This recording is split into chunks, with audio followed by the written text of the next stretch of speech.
तो गाइस, तो कैसे हो आप सभी। तो जो ये वीडियो मैं बना रहा हूँ ये है उन बच्चों के लिए जिन बच्चों का अभी सिलेक्शन हुआ है आईडीबीआई बैंक में as a junior assistant manager और एग्जीक्यूटिव।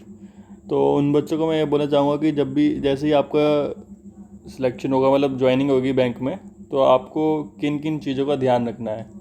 जैसे क्या होता है कि हम ज्वाइन कर लेते हैं बट कुछ चीज़ों का हमें पता नहीं होता, तो हमें बहुत लेट पता चलती है। ठीक है, तो वही चीज़ें मैं आपको बताऊंगा कि आपको कौन सी चीज़ें सबसे पहले ध्यान में रखनी है। जैसे ही आपका सिलेक्शन होगा, आपकी जब ज्वाइनिंग होगी, तो आपको इन चीज़ों का ध्यान रखना है। ठीक है, तो सबसे पहले तो आपको क्या करना है, make your new diary and start writing every new things. ठीक है, सबसे पहले तो आपको एक डायरी बना लेनी है, न्यू डायरी लेनी है। और उस पर क्या है कि आपको स्टार्टिंग में जब नए नए जाओगे जॉब में, तो आपको बहुत सारी चीज़ें नई नई सीखने को मिलेंगी। ठीक है, तो उस चीज़ को आपने राइट डाउन कर लेना है, क्योंकि वो आपको इन फ्यूचर उस चीज़ की ज़रूरत पड़ती रहेगी। ठीक है, तो फर्स्ट पॉइंट आपका ये है। सेकंड आपका कि आपको जितना जल्दी हो सके आपका अकाउंट खोल लेना है।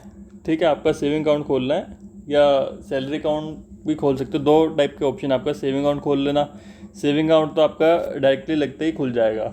ठीक है, और या फिर आपको अगर सैलरी अकाउंट खोलना है तो उसके लिए आपको थोड़ा वेट करना पड़ेगा, क्योंकि जब तक आपका EIN और स्टाफ कोड नहीं बनेगा तब तक आपका सैलरी अकाउंट नहीं खुलेगा। ठीक है, तो आपको फॉर्म के थ्रू अपना सेविंग अकाउंट खोल लेना है। ठीक है, तो उससे आपको ये भी बदल जाएगा कि अकाउंट हम कैसे खोलते हैं, क्योंकि कल की डेट में आपको भी न्यू अकाउंट्स खोलने पड़ेंगे, तो आपको भी पूरा प्रोसेस पता चल जाएगा इस चीज़ का। या फिर आप दूसरा ऑप्शन क्या है कि आपको वेट करना पड़ेगा जब तक आपकी फिजिकल ID नहीं बन जाती, तब तक आप अपना ये सैलरी अकाउंट भी नहीं खोल पाएंगे, क्योंकि उसमें स्टाफ कोड होता है, हमारा सब कुछ होता है। ठीक है, तो सेकंड पॉइंट ये था कि आपको जितना जल्दी हो सके आपका सेविंग अकाउंट खोल लेना है, ताकि आपकी सैलरी आ सके टाइम पे। थर्ड है स्टाफ कोड एक्टिवेशन। अब ये जो पॉइंट है ना, इस पॉइंट का बहुत सारे बच्चों को पता ही नहीं होता। ठीक है, तो ये बहुत इंपॉर्टेंट चीज़ है आपकी, क्योंकि आप बैंक में जाओगे तो कुछ ना कुछ बिजनेस तो करोगे ही। ठीक है, बिजनेस के टारगेट्स वगैरह आएंगे, तो जो भी हम बिज़नेस वगैरह करते हैं ना, उसमें हम अपना स्टाफ कोड डालते हैं। ठीक है, उसी से हमें बैंक वालों को पता चलता है आगे जो आपका प्रमोशन होगा, तो उसी से चेक करेंगे कि आपने कितना बिजनेस करा है। ठीक है, तो जब तक आपका स्टाफ कोड एक्टिवेट नहीं होगा तो उससे हमें पता ही नहीं चल पाएगा कि आप लोगों ने कितना बिजनेस किया है। तो ये जाते ही अपना स्टाफ कोड एक्टिवेट करा लेना, अपना EIN, और जब भी आपका EIN वगैरह फिजिकल ID वगैरह बन जाएगी, तो उसके बाद अपना स्टाफ कोड एक्टिवेट करवा लेना आप। ठीक है, फोर्थ पॉइंट आपका सर्कुलर्स रीड करना है। अब क्या होगा, जब आपकी ज्वाइनिंग होगी ना, तो उसके 15-20 दिन लग जाता है कम से कम फिजिकल ID बनने में। तो 15-20 दिन का आपके पास टाइम होता है, जिसमें आप बिल्कुल फ्री रहते हो। छोटा मोटा काम मिलता है बैंक का, अदरवाइज़ आप फ्री रहते हो। तो उस टाइम पे आप अपने टाइम को ऐसे ही वेस्ट मत करिए। ठीक है, उस टाइम पे आप बढ़िया ढंग से सर्कुलर रीड कर सकते हो। ठीक है, क्योंकि उसके बाद तो क्या होगा, आपको ID बन जाएगी तो काम इतना सारा होगा कि आपको टाइम ही नहीं मिलेगा सर्कुलर्स वगैरह पढ़ने का। तो आपको सर्कुलर्स रीड करना है। इसमें जो इम्पोर्टेंट सर्कुलर है, सबसे इम्पोर्टेंट है मास्टर सर्कुलर ऑफ KYC। ठीक है, ये आपने पढ़ लिया ना, आपके 90% चीज़ें इसमें ख़त्म हो जाएंगी। सबसे ज़्यादा जो इम्पोर्टेंट सर्कुलर है वो KYC का ही है, क्योंकि ऑलमोस्ट इसमें सब चीज़ें कवर हो जाती है। कौन कौन से डॉक्यूमेंट लेना है, क्या करना है, किसी चीज़ के लिए कौन से डॉक्यूमेंट्स की रिक्वायरमेंट होती है। ठीक है, तो इस चीज़ का आपको ध्यान रखना है। बाकी और भी चीज़ें आप सर्कुलर्स में जाके पढ़ सकते हो, आपके प्रमोशन के बारे में। ठीक है, आपके लीव मैनुअल वगैरह पढ़ सकते हो कि किस टाइप की लीव्स होती हैं, क्या क्या होता है। तो ये सब चीज़ें आपको सर्कुलर्स में जाके मिल जाएंगी, और आप इनको पढ़ सकते हो आपके स्टार्टिंग के डेज में। सेकंड आपका, फिफ्थ पॉइंट आपका NPS अकाउंट। आपका जब सैलरी अकाउंट खुल जाएगा तो उसके बाद आपको अपना NPS अकाउंट खुलाना है।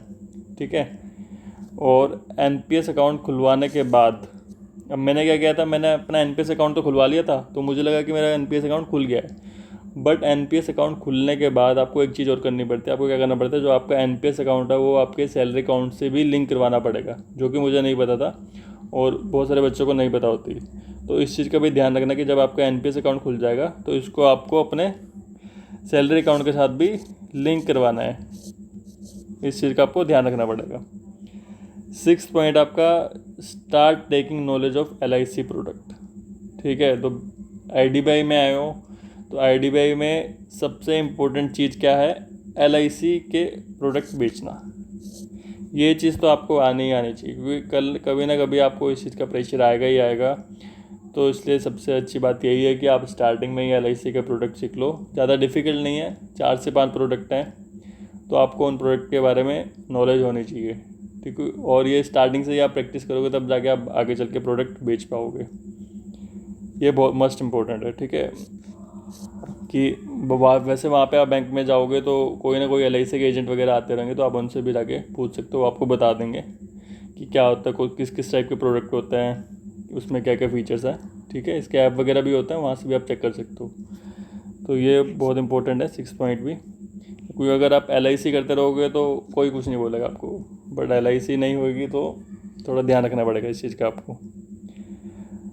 उसके बाद 7 पॉइंट होता है कि अब बच्चे क्या करते हैं कि जैसे उनका सिलेक्शन होता है तो अपनी बाकी तैयारी त्यूरी क्या करते हैं, छोड़ देते हैं, ठीक है।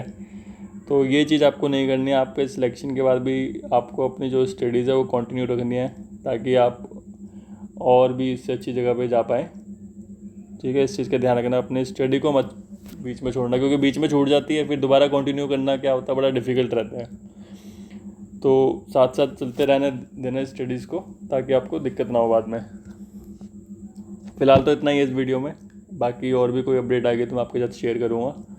इसके बाद अभी मैं एक नेक्स्ट वीडियो बनाऊँगा कि मेरे को ऑलमोस्ट 1 ईयर हो गया IDBI बैंक में, तो इसमें मैं नेक्स्ट वीडियो में अपना एक्सपीरियंस शेयर करूँगा IDBI का, कि क्या था कैसे रहा।